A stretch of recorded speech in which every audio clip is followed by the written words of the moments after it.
Hey everybody, welcome back to the Blessed Performance YouTube channel. Today, we're in Atlantic City, New Jersey. Yep, we're out at the track here and we're gonna make a YouTube video because I had to show you guys what Logan and Landon did with their trucks, okay? So Logan and Landon, Logan is here, Landon's over there somewhere. Anyways, they installed a 2011 to 2016 Super Duty Valance on their 3rd Gen Cummins, okay? This one over here is a 3-inch, this is a 5-inch, okay? Get these on blessedperformance.com.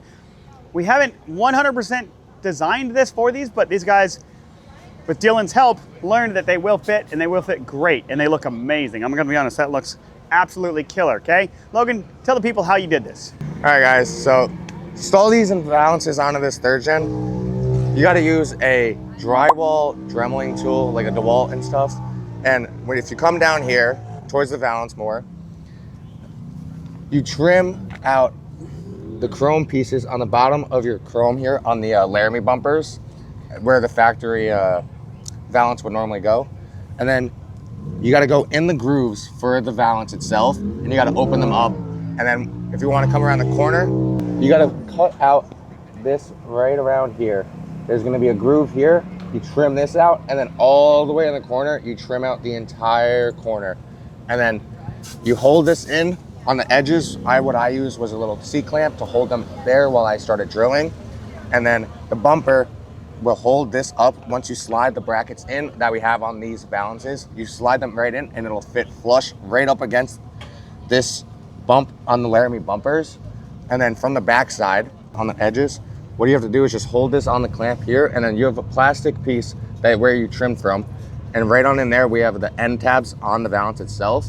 And then what we did there is just drilled and tapped it. You can either use a self-tapper or you can use a nut and bolt if you have the patience to drill it. But that's it for that. And then once you get it in there, you get fitted up there loose, then you push it in fully, and then it sits very flush up against the factory bumper, and it looks the best in my opinion. So guys, it's pretty straightforward, honestly. I mean, it's a 2011 to 2016 Super Duty bumper valance for us, okay? But I think it's awesome. These guys with Dylan, Landon and Logan, they took the time to figure out how to make it work, and are showing us how to do that, so that way we can show you guys how to do that.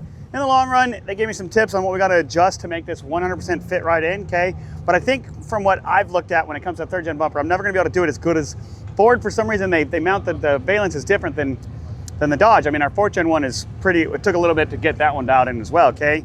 But I don't know if the 3rd gen, because of the way they mount, we're just never going to be able to make it like bolt on. You're going to have to do a little bit of adjustments, I think, no matter what. And I think it's awesome that you guys made it. These trucks both look amazing with that on there. So if you want to check them out, blessedperformance.com. Give us a call, 1-800-577-2698. Landon and Logan, Shelly, look them up on Instagram. They got plenty of pictures of these trucks. And yeah, any other tips for them? That's all. Good luck with it. Well, thanks for the support, folks. We really appreciate it.